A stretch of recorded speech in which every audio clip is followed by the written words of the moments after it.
Hi, everybody. Welcome to the Flawed Theology podcast. I'm Phil. And I'm Susie, and we're asking the question, if your theology were wrong, wouldn't you want to know? Well, we're back. It's season 3, episode 1 premiere. Seems like it's been like a year and a half since we've done this, but It's been a while. It's only been a couple months.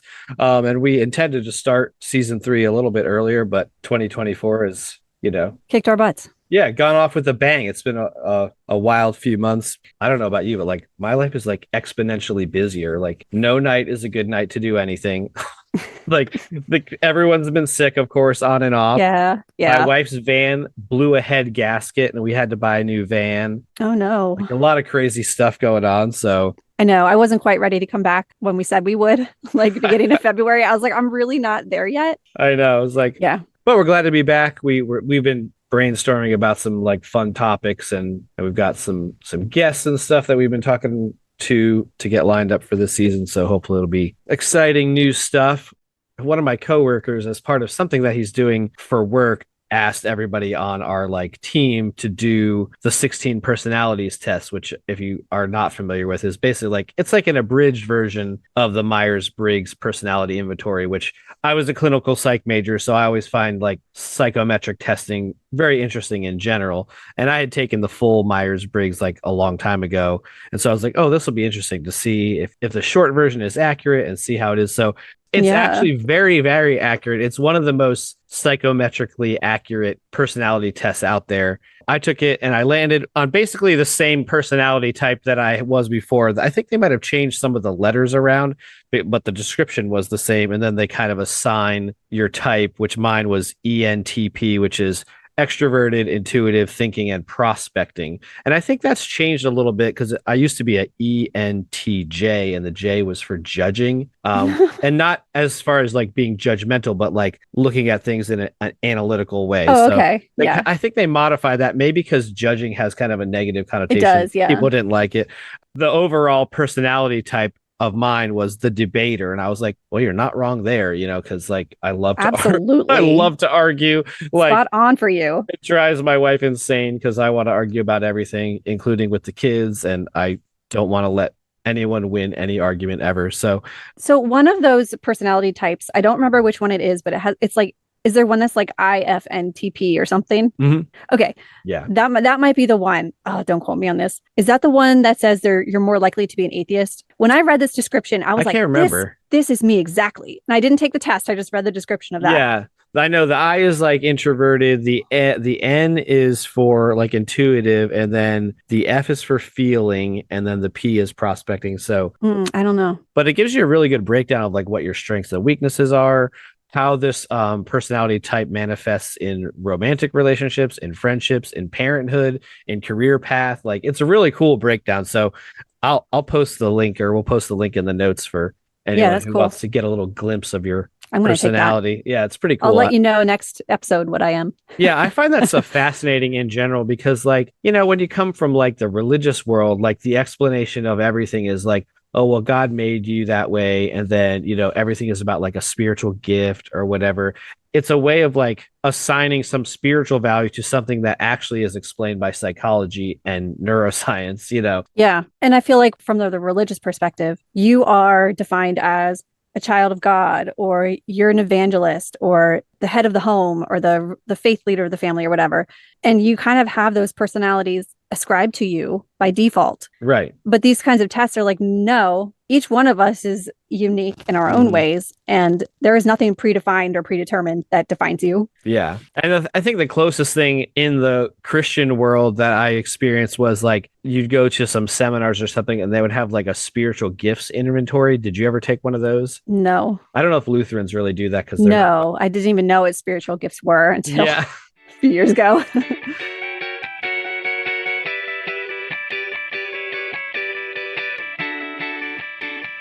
We're going to try out a new segment, and you came up with this idea why don't you introduce the idea Okay. for this new segment that we're going to try to have each episode? It's called Data Nuggets. And this was like a placeholder name that I just threw out there. I was like, we don't have to call it this. And then it just stuck, and now it's Data Nuggets. Yeah, data nuggets is hilarious. Like it's Is like it? chicken nugget. It's Yeah, like chicken nuggets, but facts. Except So you call it data nuggets, right? yeah, I like to. I interchangeably say data and data, and there's no explanation for why I say Yeah. it data or data. And I always hear you in my head when I say data. I'm going, damn it, Susie calls it data. And I'm a data analyst, so I would know. Right. So I defer to your expertise on that. So All right. So the goal is to talk about an interesting statistic. And I get these in my mailbox every Wednesday or something from nice. Pew Research. I signed up for their data nugget service, I guess. Oh, that's cool. Oh, they have I didn't know they had that. I'm on their mailing list, but I don't think I signed up for the data nuggets. If they called it data nugget service, I'm sure that you would have signed up for it. DNS, which is, in IT is an actual thing, but we're going to call Yes, it it is.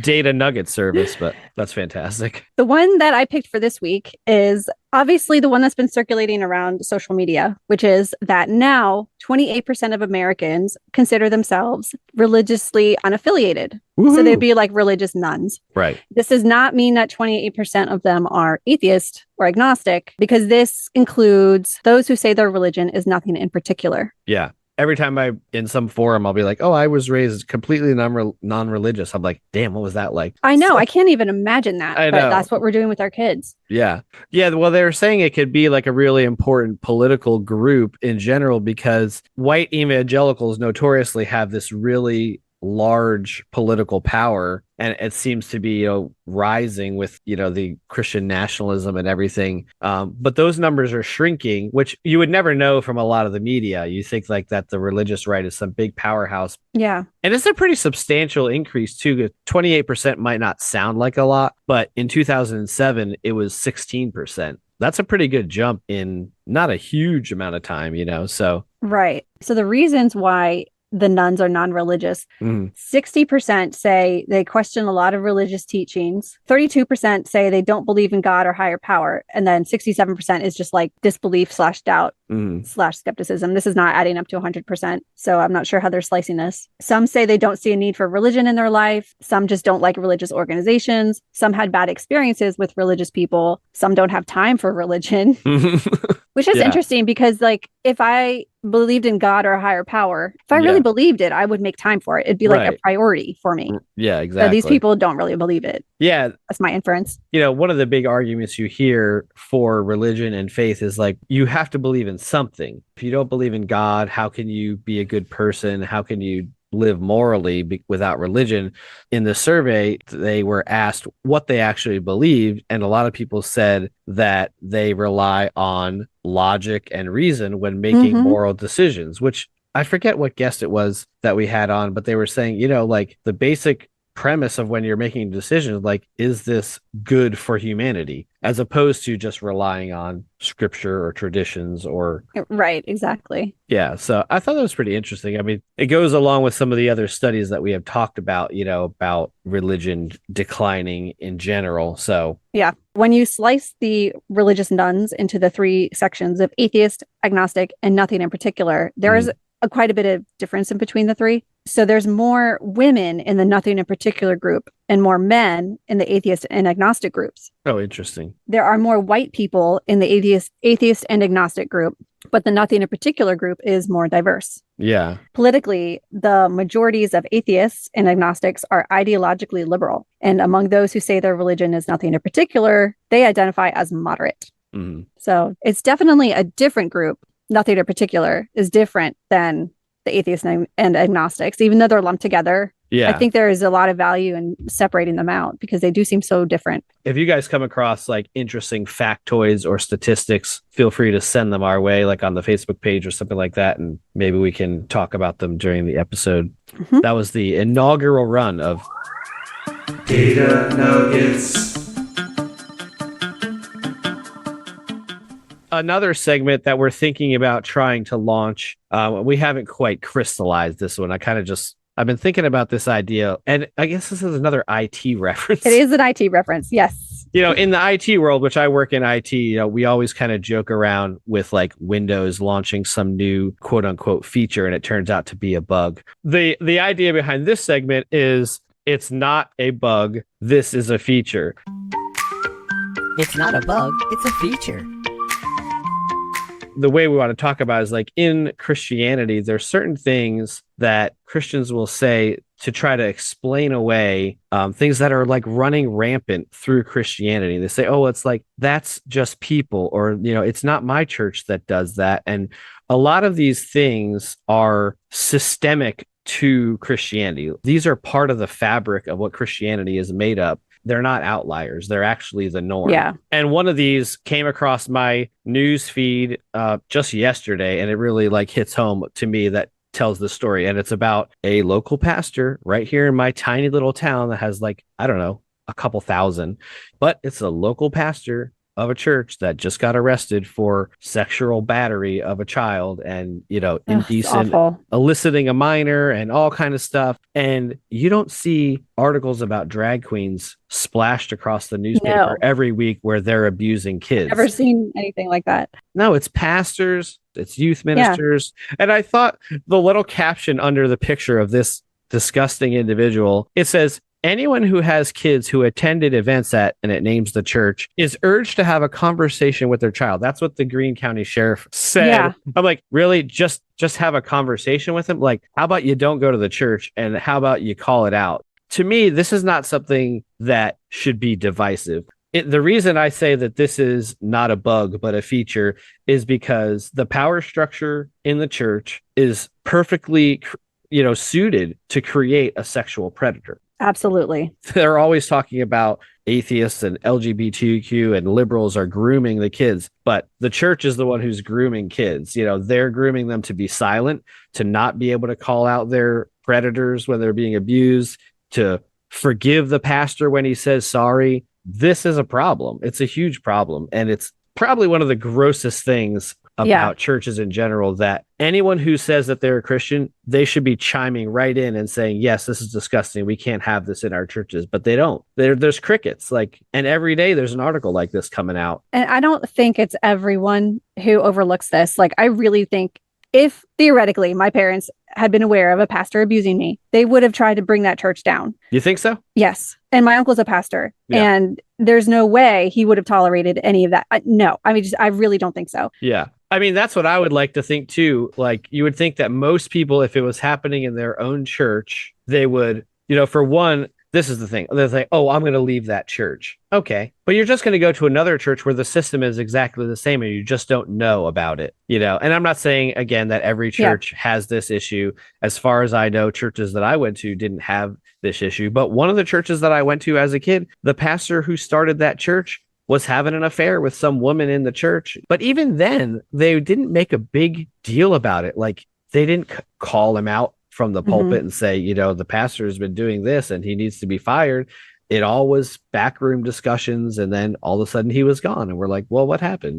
Yeah, they're covering for the people in power. Yeah. Yeah. And I wonder if people are attracted to this profession because they know that there's that protection and that cover. And if they are the type of person who gets enjoyment from controlling other people or having power over other people and abusing young children, and they know they'll have access to children. Right. And they know children might not be believed, and they know that they'll be protected. Mm-hmm.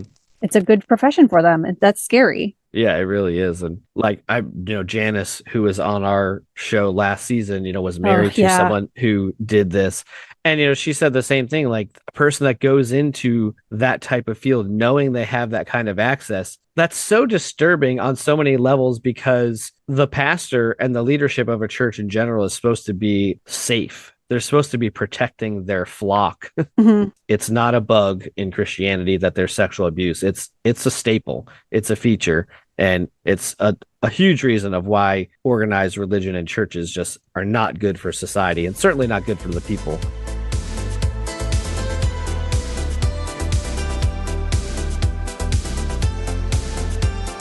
So over the break, I had the chance to talk with Stacie Grahn, who is known as Apostacie throughout the deconstruction space.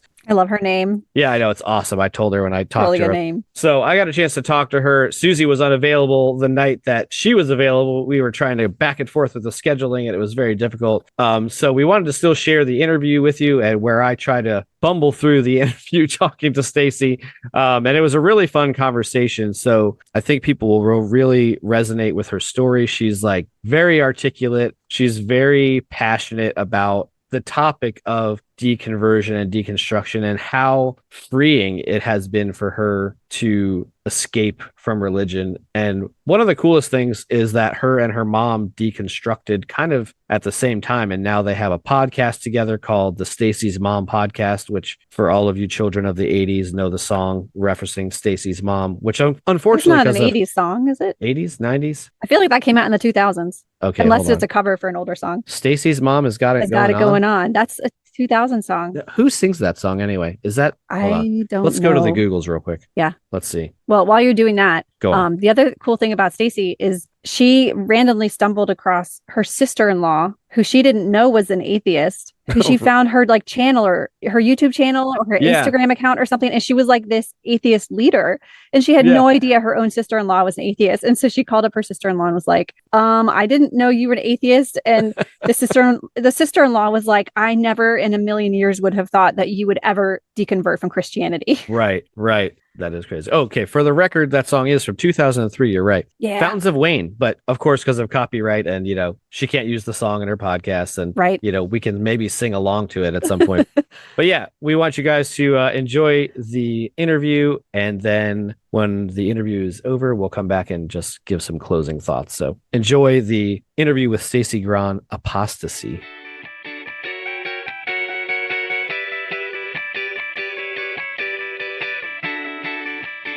We're really excited today to have Stacie Grahn with us. And if you are in the deconstruction space at all, you probably have heard of her because she is known as Apostacie, which I really love. It's like the first time I ever saw that, I was like, oh, that's super clever. I love it. Welcome, Stacie. Thanks for being here. Thank you so much for having me. It's funny because I saw like the little promo for when you were on with Seth Andrews on the Thinking Atheist, which is a tough act to follow. So, why don't you start with telling us a little bit about just your general background, like growing up and your faith background and, what that was like. And then we'll get into the deconstruction and all that fun stuff. So. Sure. So I grew up in a charismatic Christian home.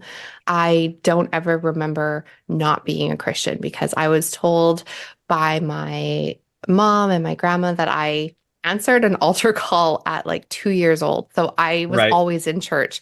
So I don't ever remember the moment of giving my life to Jesus. I was just always loving Jesus and following him from a very young age. I believed because that was just how I was raised. Right. But then obviously I made the conscious decision as a teenager. It wasn't just like, okay, this is what I'll do because I'm being told to do it. I really did love following God. Right. And I was genuinely in it for my own reasons. Okay. Yeah. And that's a little bit different. My story is very similar. Like I was born into Christianity kind of on some level. My parents were both like kind of new Christians themselves. And then I always like to joke with my parents because I was born in November of the year that I was born. They became Christians in August, the August before. And you can tell that's not a lot of months, in between when I was born. So, I always like to joke and say, you guys are pounding the purity culture on me, but you didn't follow your own advice, No kidding. So I always think that's kind of funny.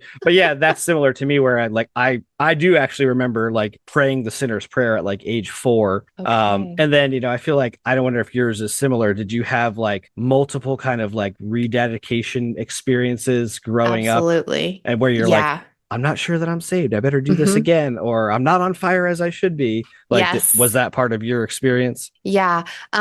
So I do remember at 10 years old, I decided I needed to get baptized. And I really felt that like burning in my chest. Right.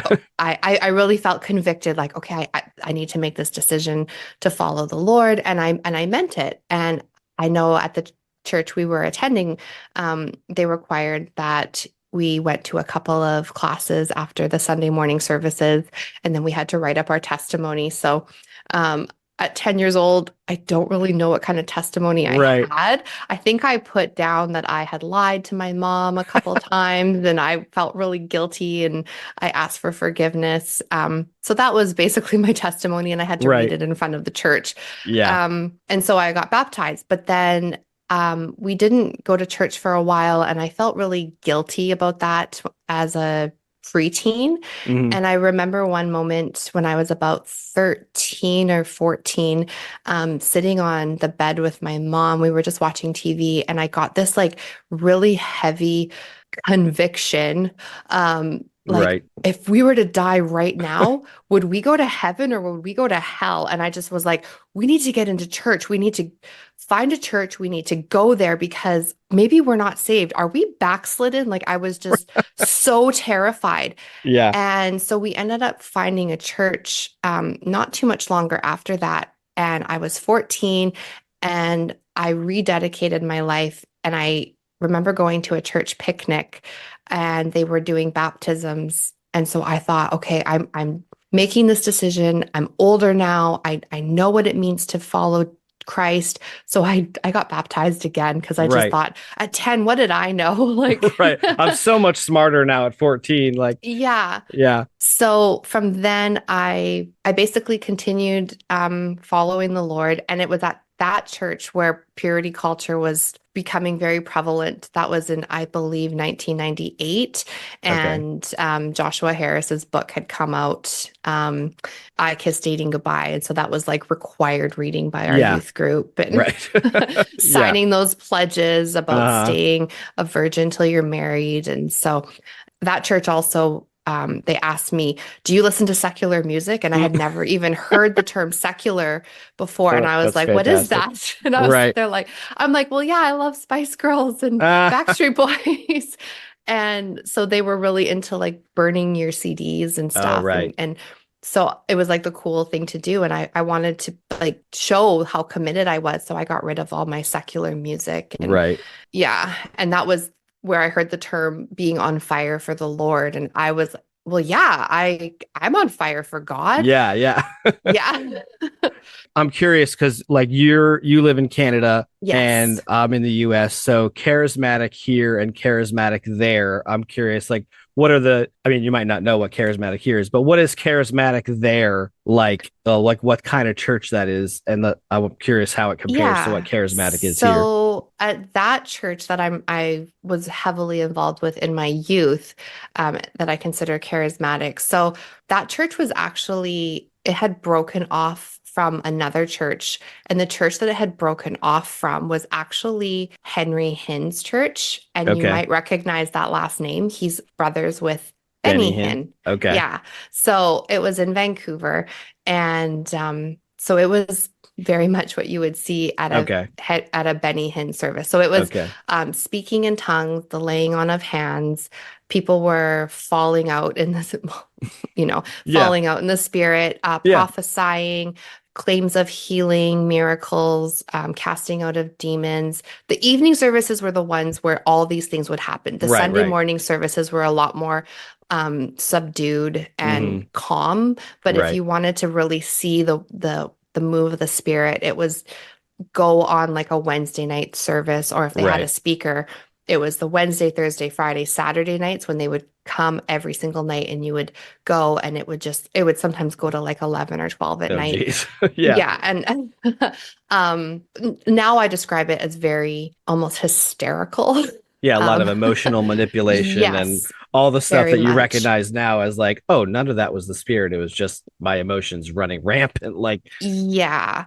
yeah. And at that time, I didn't really know about it because I was 14 or so, but since I've come out of it, I've done a lot of kind of research in that whole movement. Hmm. And I don't know if you're familiar or if any of your listeners are familiar, but there's a podcast that came out called Heaven Bent. Okay. And she is actually from Vancouver, where I grew up, and she grew up in that same movement, and she does a really good deep dive in her season 1 on the Toronto Blessing Oh, yeah. Church. Hmm. Yeah. Okay. So I listened to that when I was still a Christian, and it was fascinating to me because a lot of what our church did and how church was for us, it kind of came from the Toronto blessing. Right. And as I was listening to that, I was remembering kind of like mutterings of that at that time. So it brought back a lot of memories, and it was very much like, if you listen to that podcast, it was identical to what was happening at that church. And people were talking about how that sort of was like a revival that happened across North America. Yeah, there was like a big spawning of like that whole thing that spread like a wildfire amongst a lot of churches, and the charismatic movement got a big push from that, even in the US, like, because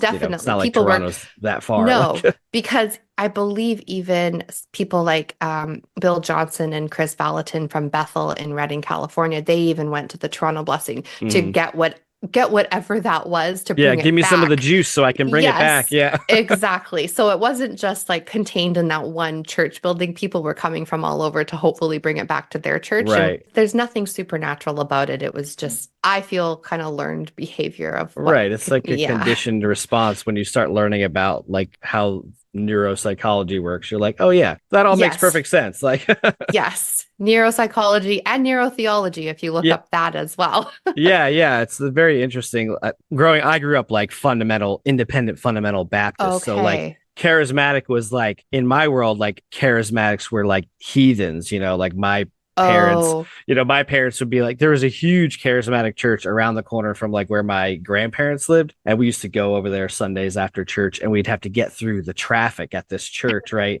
And my parents used to just be livid about, like, they had like 20,000 people going to the church, and we had come from our teeny little Baptist church that had like 150 people. My dad would just be like, oh, look at all these goats, like, right. they're just following blindly off the cliff. They don't have the real truth, and it's so funny to look back at now, because like it's all the same bullshit. It's just like a different flavor. Like, exactly. I was being told churches like yours didn't have the Spirit, and you were dry and dead inside. Yeah.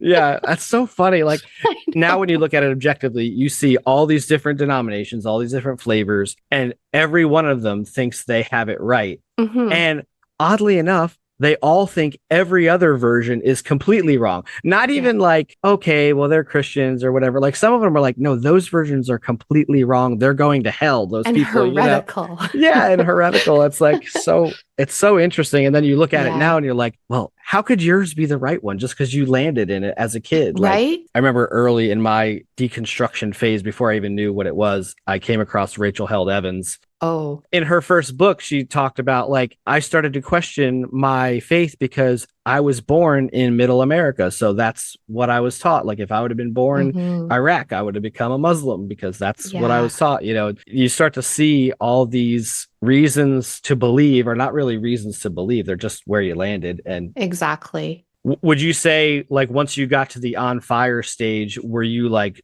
super in, like, were you active doing stuff in the church and the youth group? What kind of stuff did you do as a sold out believer?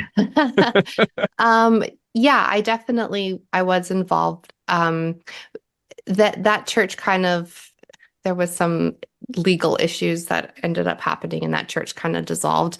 Okay. That happens a lot too. It does. It really does. Like, So after when I was about 15 or 16 and that church kind of sort of collapsed, we didn't go for a while, but I was still very much dedicated to God. That never changed. But then when I became an adult, so at around 20, I had my own vehicle. I could get around, and I was like, I'm going to find a church, and I'm going to go, and I'm going to be faithful and go attend every week.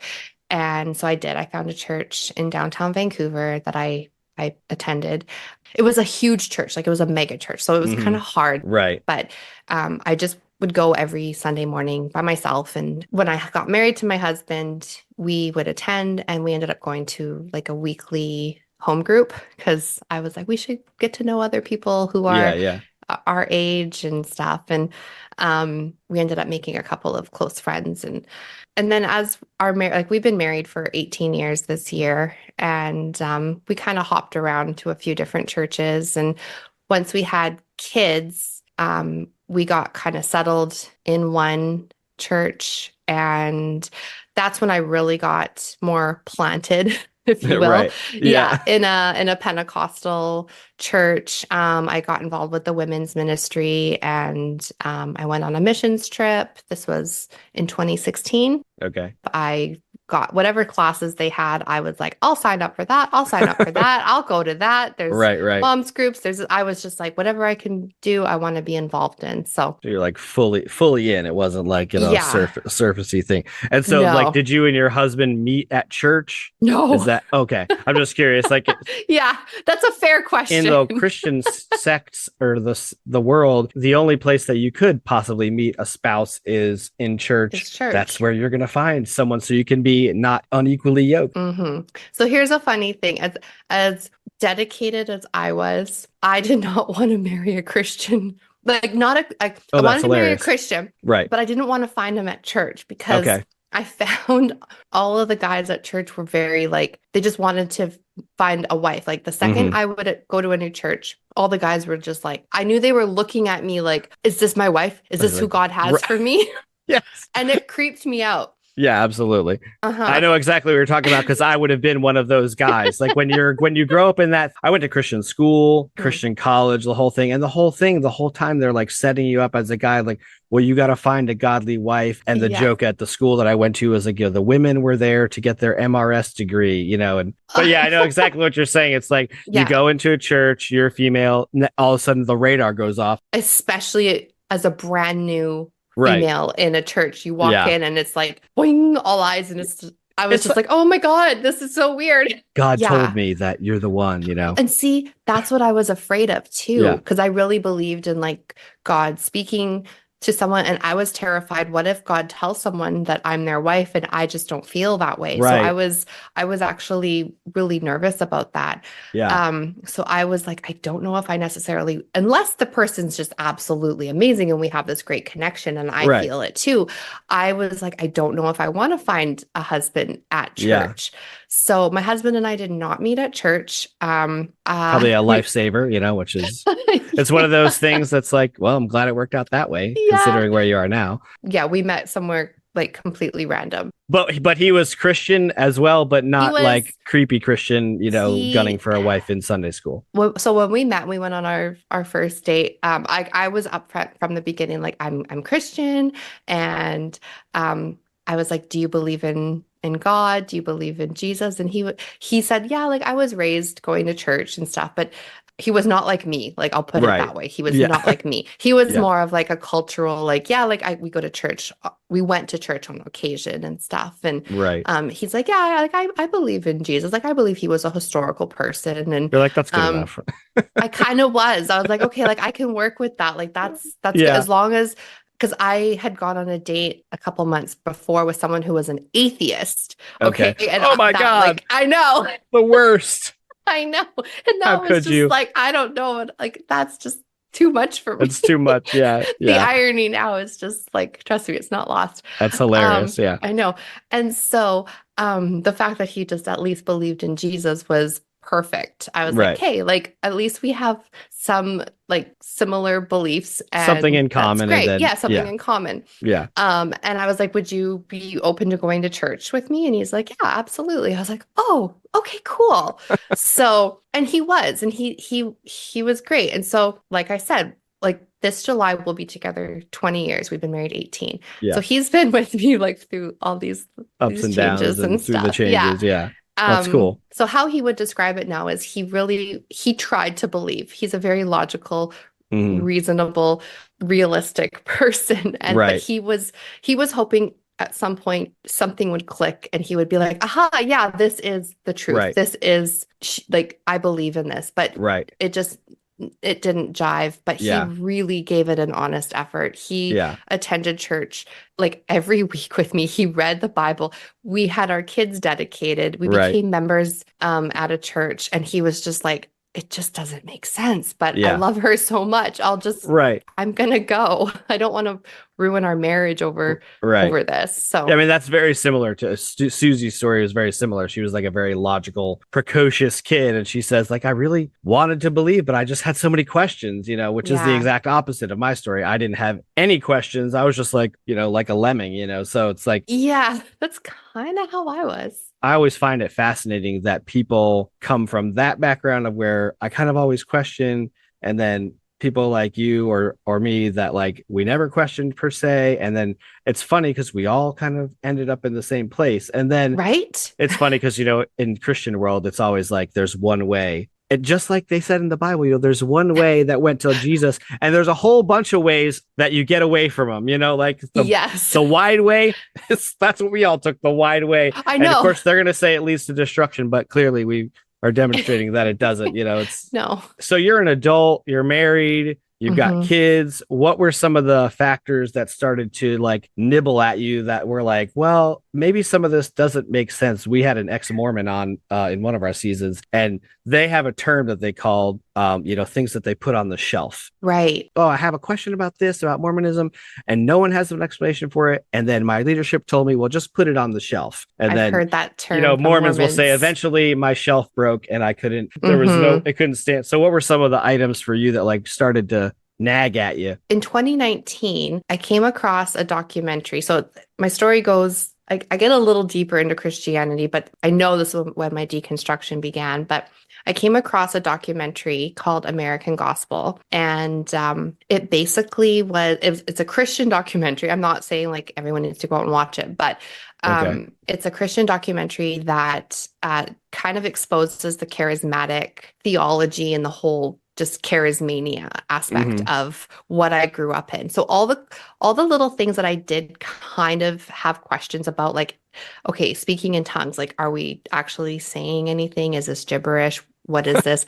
Um, Right. they don't necessarily use the word debunk, but to me it was like debunking it. They were saying like those things were just for the apostles, those were just for back in those times. And so Okay. it wasn't it's not relevant for now. And so, or like prophecy and healings and stuff, that was all just for the biblical days. So Right. a lot of stuff that I was thinking, like, this just feels bizarre and not something that happens now, but I'm supposed to believe this. Right. I started like deconstructing those things, and I realized that all these questions that I had that I had sort of just pushed away, I was getting answers for, even though they were like still kind of leading me in the direction of like Christianity. Mhm. I was getting some answers, and I was like, okay, so I should still try. I can trust my instincts, thinking this is not really relevant right Right. now or anymore, right? So that documentary was a very heavily influenced by Reformed theology, unfortunately. So it did kind of like push me into Reformed theology for a couple of years, but I did make the decision at that point to like trust my gut. And if I had questions about anything, I was going to just allow myself to continue asking those questions. So even though I got into Reformed theology for a while, that was the start of my deconstruction, because I ended up deconstructing things as a Reformed Christian, Mhm. like the rapture. I stopped believing in that eschatology. I was like, I don't think this is real. Like, Right. that doesn't make any sense, even though Yeah. that's what I had been taught for my whole life. So I did start kind of picking away at things that I was like, this just seems ridiculous. That just doesn't make any sense. So by the time 2021 rolled around, I was really starting to dig at a lot of questions that I had. And it was in that year that I was like, I don't think any of this is real. I think this is all just myth, or Yeah. just like, I don't think it's real at all. And I finally just had the courage to toss it all away. Mhm. I actually have a friend who, she went from charismatic Christian. We met after watching American Gospel on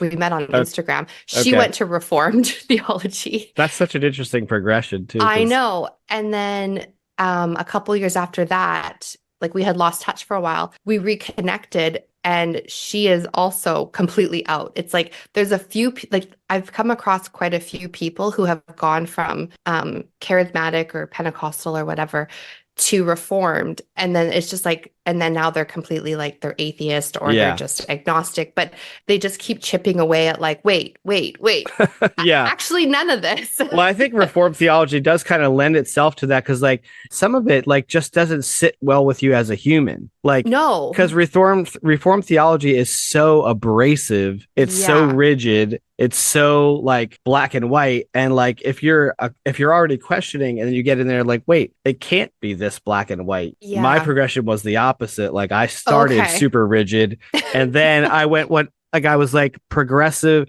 more and more progressive, you know. And the last church I was in was like a Methodist fellowship, but that it was very liberal for Methodists. Like there, we had Okay. a female pastor, and we, you know, had gay people in the church, and we were very accepting. And I was like, okay, this is how church should be. And then I went from that, and then I was like, okay, well, I don't think I'm just they gave me done. the permission to ask all the questions, and then I started asking the questions, and then I was like, okay, well, this doesn't make any Right. sense. And you know, like January 6th was like my last straw. Like when that happened here, I was Okay. like, no way, there's like I can't believe this shit. Like Yeah. Even though I'm Canadian, that was something that was very pivotal for me as well, just seeing how it was like a ton of Christian nationalists yeah. and people who just were supportive of that whole ideology. I was just like, wait, I don't want to associate myself with anyone who believes the same God. Yeah, and that was part of my process too, because like my parents are still like super Christian, and they were all like raving Republicans. And Yeah. to me, I was like still Christian, but I was like, I don't understand how you could follow this ideology and then, Yeah. you know, say that you believe in it's just not the same God. Like, what are we talking about? So Yeah. then you start to realize, oh, well, that's because the God's made up. Right.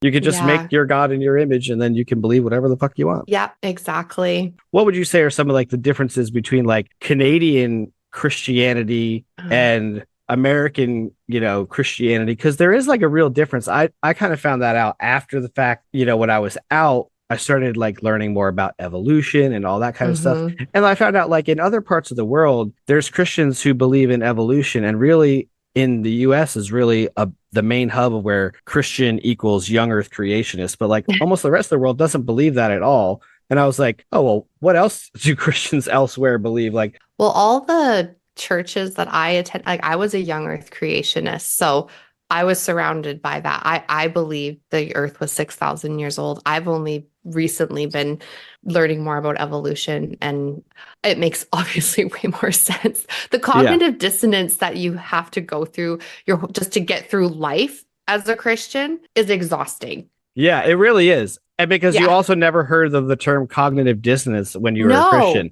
I never heard No. that term in my life. The first time somebody said it to me, I was like, oh shit, that's exactly what it is. Yes. Like you're perseverating your brain. Uh-huh. The very first time I heard that term was only a few years ago. And I was like, oh, what does that mean? I looked it up and I was like, oh my God, this is how I've been living my whole life. My whole life. Yeah, exactly. Yeah, that's And- crazy. And I heard it in the context of regarding like COVID and like conspiracy theories, but then I thought about it in the way of like Christian. I was like, wait, how could this apply to my religious beliefs? And then I thought about it in that way, and I was like, oh, this applies to my religious beliefs big time. Yeah, yeah. And that's that was like crazy. during my right on like the very, very end of my deconstruction. And I was like, that's when like these major like epiphanies were going off like daily. Yeah. It was exciting at the same time because I was just like becoming this new informed person. And I was like, I wasn't going through deconstruction scared. I was going through it excited. Like, what am I going to learn today? Right, and how right. is this going to change me? Yeah, that's And cool. yeah, it was so exciting. And I was kind of keeping it to myself for a little while. The only person I was really opening up to ever so slightly was my husband, because I felt like he wasn't going to push me one way or the other, but I was like, I think he'll understand like what I'm kind of saying. And yeah. So was there like a last straw where you were like, well, that's it, I'm out? Yep, you know, there was. The last straw to me, or for me, was I don't remember like where I came across it, but I came across finding out that the flood myth in Genesis is around in other mythologies that predate the Bible. And as soon as I found that out, it was like a house of cards just fell. And I was like, hey, hold up. Yeah. Okay, wait. So if this is in other mythologies or other cultures that are older than these cultures By a lot. Yeah. And I was like, okay, so then that means it's not real. And if there's one lie in the Bible, then the entire thing Right. is a lie. Yeah. If there's even one lie in this thing. Yeah, because you were probably you were like a biblical literalist, right? You Uh-huh. believed all of it was inspired, even the Yep. stuff that didn't make sense. You're like, well, there's some explanation for it. I just don't know what it is. Exactly. So yeah. And I thought God doesn't lie. So if God is allowing this in his book, I can't trust it at all. Yeah. And I just from there I just kept digging and finding out more. And I just was like, I'm in. I'm all into finding out everything I can.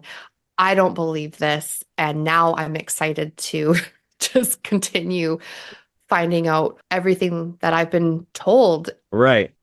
And then I thought, God not being real makes so much more sense It really does. to my life. Right. Yeah. Because like if like God is in control of everything, but everything is fucked up, there's your cognitive dissonance. But once you like take God out of the picture, then you can say, okay, well, everything fucked up makes perfect sense. Yes. So you're like, you are fairly like recent to being like all the way out. Like just over 2 years of being all the way out. Yeah. Actually, when we started doing this podcast, I was trying to write down a timeline of like when, I've been like questioning it seemed like for so long. Yeah. Then when you're out, then you like find this hard time, like, well, when did I really get out? Like, but then when you keep finding all these new things out, then that like journey just keeps going because you're like learning more and more stuff. Like when I discovered Bart Ehrman. Oh, I was just thinking of him.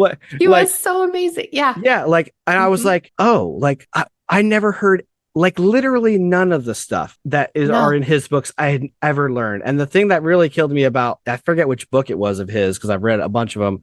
He was saying every pastor that has gone to a real seminary, not an evangelical seminary, but has gone to a real seminary knows this stuff, and they don't tell their freaking churches, about the errors and the scribal errors and the inconsistencies. And I mean, I ended up checking out a ton of books from the library early on in my deconversion, and I checked out the book Misquoting Jesus, and I handed it to my husband. I was like, here, I think you might like this book. And he read it and he's like, this is what I have been looking for. That's exactly how I felt. All these years. He's like, this is what pastors need to be preaching about. Yeah. And he's like, this answers all the questions I've ever had. He's like, if pastors were preaching this, I'm like, yeah, but they're not gonna. They're not gonna, because people are gonna be. Well, and I always found it interesting. Like for me, those things were extremely damning and reinforce, okay, I made the right decision to not believe in God and the Bible and all that stuff. But like for Bart Ehrman, he even says, like, that's not the reason I walked away from Christianity. So some people probably could hear that stuff and they probably would still stay in. Yeah. There's a Facebook group called Answers to Answers in Genesis. It's like there's people, they're basically Christians, but they believe in old earth and they believe in evolution, and they kind of just debunk a lot of the young earth creationist stuff. But I find it fascinating in there because those people all still believe the Bible for a lot of other stuff, but they're like, well, the Bible's, it's not literal when it talks about creation. And I'm like, to me, it doesn't make any sense. Like, I don't understand how you could like pull out big bricks of the wall and then just be okay with like having no foundation, but just hanging out in the building. Yeah. So when you decided that you were out, this usually tends to have a pretty big impact on people's like family life. But you are doing a podcast about your deconversion with your mom, and you say that you deconverted and deconstructed at the same time. So quick plug for the podcast, the Stacie's Mom podcast, which is, everybody knows the song, but I was watching some episodes of it recently and I'm like, what was it like to deconvert with a parent? Because like both Susie and our parents are still super Christian and they just pretend that our deconstruction didn't happen. How awesome and refreshing is it to deconstruct with your family like that? Like, it was really cool. So when I told my husband, he was the first person I told I don't believe in God. And I thought, okay, my mom and I are super close. Like, she's my best friend. And I thought, okay, I need to tell her now.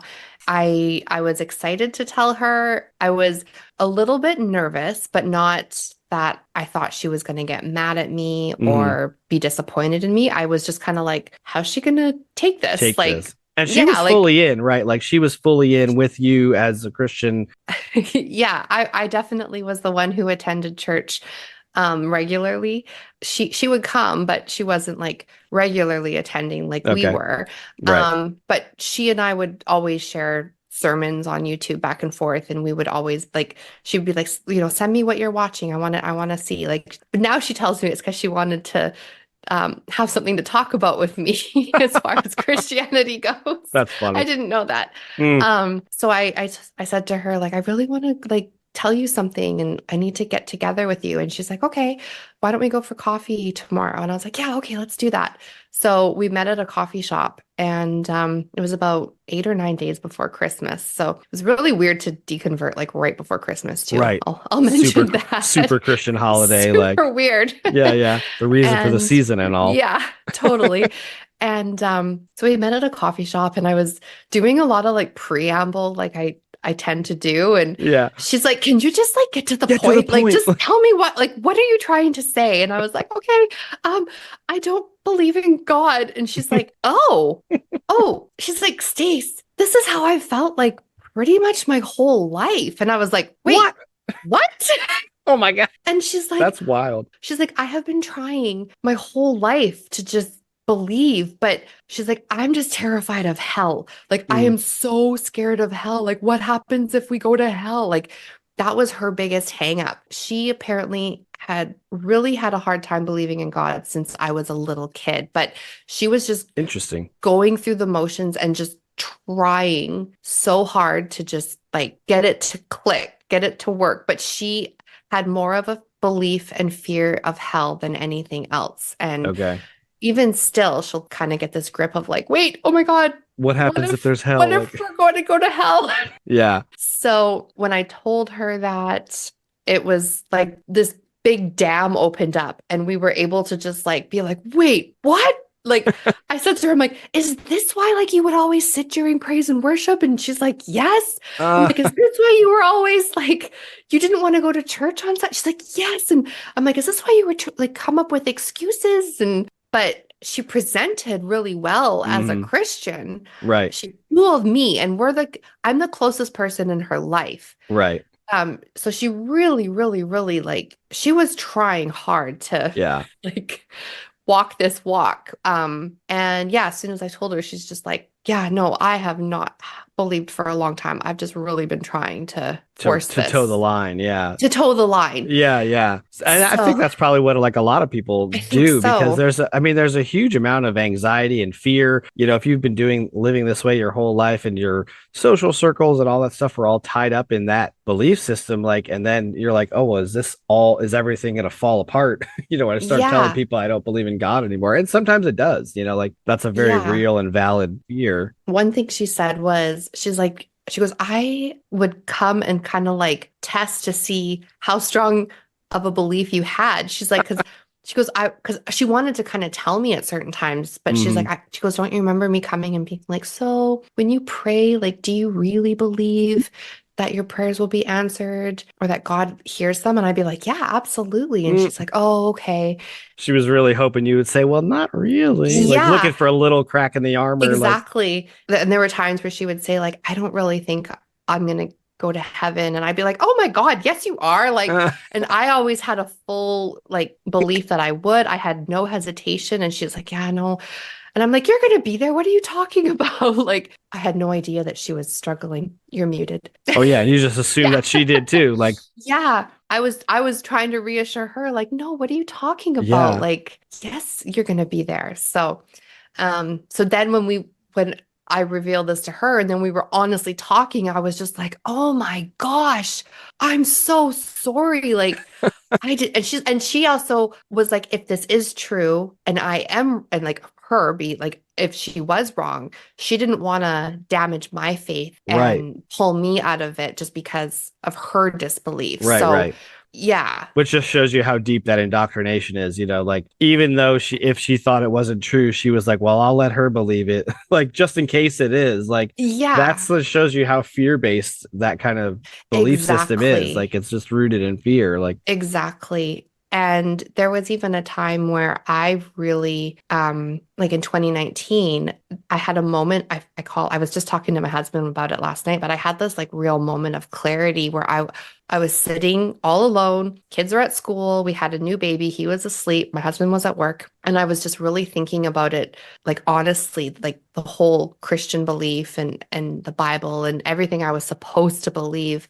And I was just thinking, this just sounds ridiculous. Like if I wasn't raised in this, I really Right. don't think I would believe this. And I ended up thinking about like, okay, but our kids are in a Christian school. All their friends are involved in that school. Like if I was to stop believing and say this, I wouldn't want them to go there anymore. It would disrupt their lives. Like I was just going through like Right. how it would change All the everything. ramifications. Yeah. Yeah. And I was saying to my husband, I'm like, it's like kind of that sunk cost fallacy where Mhm. you've invested so much. It's like, okay, well, now what? It's like, I'd Right. have to almost start all over again. Right. Which is terrifying on some level, like, especially Yeah. depending on the age of your kids and like how involved they are and what, where they are in their own like faith journey too. You're like, well, I'm not making this decision in a vacuum. Like, Yeah. that kind of leads into like a pet peeve topic of mine. Some of the things that people say to try to like explain away deconstruction and deconversion. And like one of the ones that like drives me insane is the like, well, you never were a real Christian one. And so like you had just posted about something about this. I'm not sure. I screenshot it, so I Yeah. don't have the date of when you did it. But you're like, So, when someone tells me you are never a Christian because I'm an atheist now, and then you list off all the things that you did, like your resume, of mhm, like, here's the ways I know like that I was truly a mhm. believer. How do you feel about when people say that? What's some of your responses to that? You were never a Christian. Okay, one, it really ticks me off because it's like, no, like you don't get to say that. I find it kind of offensive because no, I was dedicated. It was my entire life. At one point, I probably would have died for my faith. That thought had crossed my mind. If you grew up in evangelical Christianity, Mhm. you were basically told like you might get martyred for Jesus. Right. Like Or you should be willing to. Like, you should be willing to. yeah, That's what I'm, yeah. Especially like I remember when Columbine happened. Like that was when that thought really was like solidified in my head. yeah, Like, okay, there might be a chance where I'll have to be martyred if that ever happened. So, right. and I was willing to do that. Normal people don't have to think about that for. Right. There's very few things that a normal person thinks about, like, what would I have to die for? Yeah. Like my children, sure, to protect them. That's an actual real thing. Not you wouldn't just Mhm. die because I believe something about them. Like, Exactly. yeah, So it bothers me, but it's not like I get all uptight about it. It was more of like proving a point. And then when I did make that post, I posted it on Threads as well. A lot of people were like, well, those are just things. Like you can't just mhm. do things. And I'm like, uh, okay. Well, then it's it's like, never good enough. Like, it's never good enough. And I'm like, okay, obviously I believe the gospel. It wasn't right, just like I was doing these things, but it's like, you'll know them by you have your faith, you have to also do live out. works. Yeah, You have to live it out, right? right, Otherwise, it's like, yeah, sure, I have faith. But then right, if you're not walking the walk and talking the talk, it's like, well, how do you know you're an actual Christian? Well, right, you have to demonstrate that by your works. And it's not right. like I was earning my way to heaven. It was just my life would demonstrate the fact that I was living a life for Jesus. So Yeah. to say, oh, you were never a real Christian. Well, what's a real Christian? Yeah, it's so dismissive and condescending. Even in Christianity, of people who all claim to be Christians, they're all telling each other that you're not real Christians. Exactly. So what's the big difference? Like, Yeah, it's like, no kidding. just Yeah. add me to the list of people that you don't think are Christian. And guess what? I don't give a fuck because it's None not of real. you are. Like, it doesn't really matter. I was watching part of the episode you just did with, I think his name is Durante, Yes. your pastor. Oh, did you hear what he said? His response was so great because That it was like, so good. oh, you're not a real Christian? Great. He's like, Thanks. I'm glad I was a better person than you guys. Yes. And I thought that's perfect for the person who never really felt that they were like Yeah. Susie always says, well, I never really believe this. Like, it sounds like your mom was kind of in the same boat. Like, she was like, yeah, I really wanted to, but I Mhm. couldn't. That's just such a great response. Like, I yeah, love that. I'm better than you. So Yeah. yeah, I'm glad. Like, it's so funny. When he said that, I was like, ooh, that's actually way better. I know. Yeah. I was going to say when I went from being a charismatic Christian and joining a Reformed church, all my charismatic friends that were Christian, I basically became a non-Christian to them at that point. Right. And the Reformed people thought that you finally had become a real Christian. Exactly. Yeah. Well, there's 40,000 versions, and you all Yeah. think you're right. 40,000 just 40. in Christianity, like I know. denominations, like it's crazy. And like the thing that I love about the deconstruction or the deconversion community or the whatever, the atheist community, whatever you want to call it, is people like Mormons or Jehovah's Witnesses or Seventh-day Adventists. Back then, I would have been like, oh no, like you're not a Christian. Like, right. no. Now, no, we all have the same similar experiences. Yeah. We've all come to the same conclusions and we're all friends now. Yeah. I have two friends that are in the community. One's a Jehovah ex-JW, one's an ex-Mormon, and there's me, an ex That's fantastic. charismatic. And it's like that never would have happened if we were all like no. It's like it's funny how you have more unity after than you ever could have achieved when you were supposed to be, you know, on the right path. Yeah. Like, yeah, so that's funny. Like I continue to kind of talk about like deconversion. Like there's always kind of like two sides to the deconversion story, and everybody's got kind of a different path. And there's usually like some loss, and then there's like always some gain. Like what are some of the things that you felt like you lost when you walked away? And then what are some of the things that you felt that you gained or feel that you gained? I feel like I lost being judgmental. Well, that's a good loss. Like, yeah, that's like a positive loss. I'm definitely happy about that. I feel like it's been a lot of positive things. Okay, as far as loss that might seem like, oh man, that sucks, but it actually wasn't. We got excommunicated from the Reformed church we were in. So classic love of Jesus. Yeah, totally. So and like friends that were a part of it, which is fine. Like I'm actually like totally okay with that because what I've gained since leaving Christianity has been way better. The community that I've found and have been welcomed by, I've never felt more accepted in my entire life. And the fact that I now feel like I have friends all over the place. I mean, it's mostly from online and YouTube, but it's so incredible, this community. So I can't even really count it as a loss, to be honest.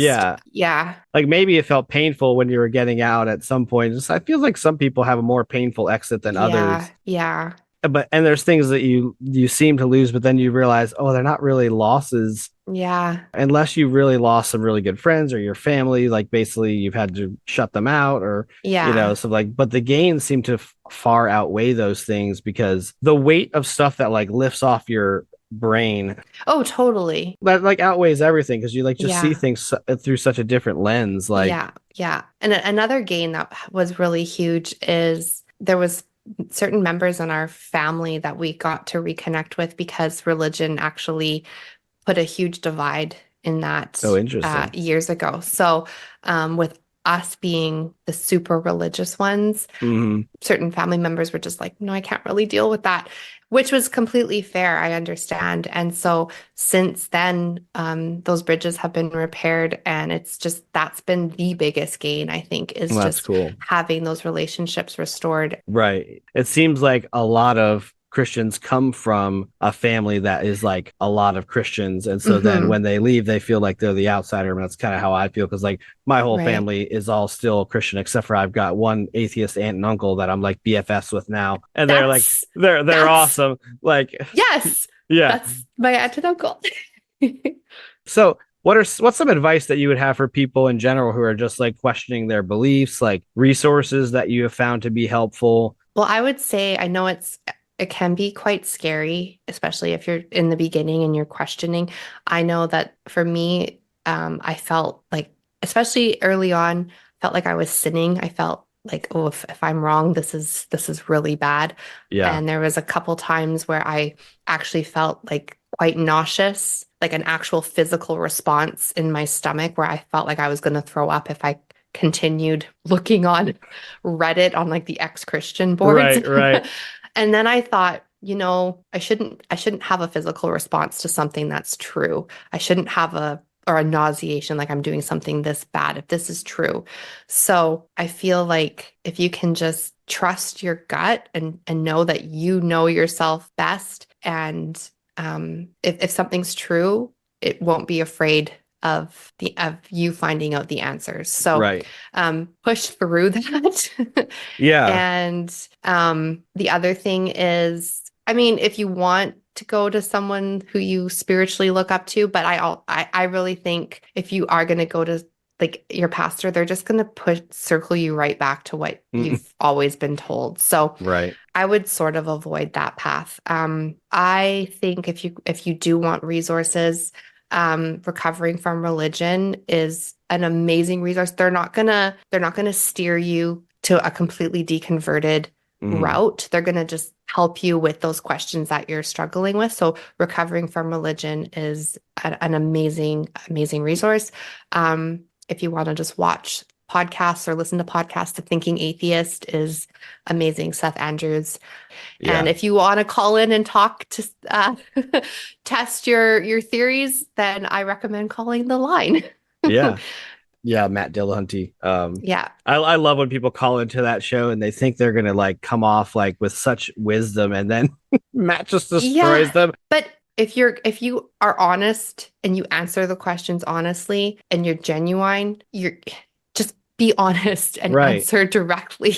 Yeah. They want to help too. If you can really start to examine like why you believe things are true, which is something that show really focuses on, like here's why this is true, like, and street epistemology is the same way. Watching I was those gonna videos. say street epistemology with Anthony Magnabosco. That's another so good, really great channel. So there's a lot of great resources. There really is. It's so you can't even collate them all because there's so much out there. Like also Mindshift, Brandon from Mindshift. He's another fantastic channel on YouTube. There's just so many. There's so many. Apologia is really good I was gonna too. say Like, Apology, he's great. That's really good if you want like explanations of like why stuff in the Bible just isn't true. Like yeah.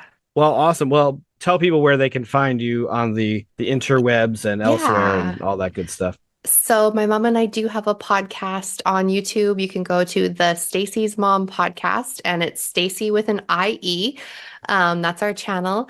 And I also host on Tuesdays. If you go to Skeptic Haven on YouTube, I co-host with my really good friend David McDonald from Deep Drinks podcast. We co-host the show Secular Soapbox on Tuesdays. And oh, nice. Okay. The last couple shows we've done, we've talked to like Dr. Kip Davis and Dr. Jennifer Bird, Derek Lambert. We kind of dive into more of like the scholarly type discussions. Oh, that's cool.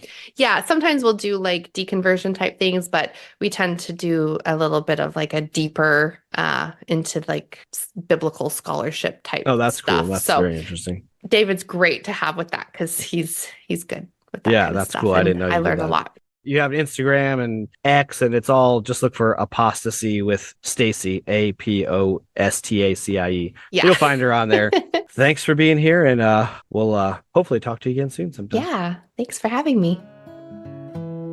Thanks for listening to this episode of the Flawed Theology podcast. We are glad to be back for season 3, and we hope that you'll enjoy the new segments. Join us on our Facebook group, which is called Dangerous Questions, and follow us on the various social media platforms. We're on Facebook, we're on Instagram, we're on X, which is Twitter.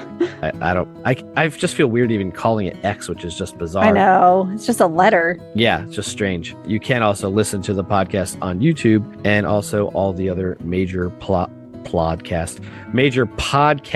platforms. I do that all the time. You did that before. I say plodcast. Yeah. I feel like maybe we should coin that term and make it real and see if we can get it to catch on. The Flawed Theology Plodcast. Plodcast, where you Because we just plod through it. plod through it, even though we don't know what the fuck we're doing.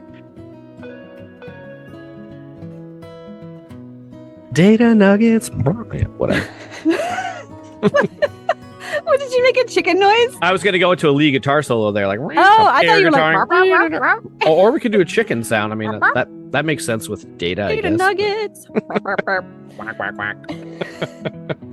Yeah, we might not need to come up with a jingle. We're just gonna like We sing. just did. Yeah, we're just gonna sing the jingle of like bad sounds that we know how to make. So.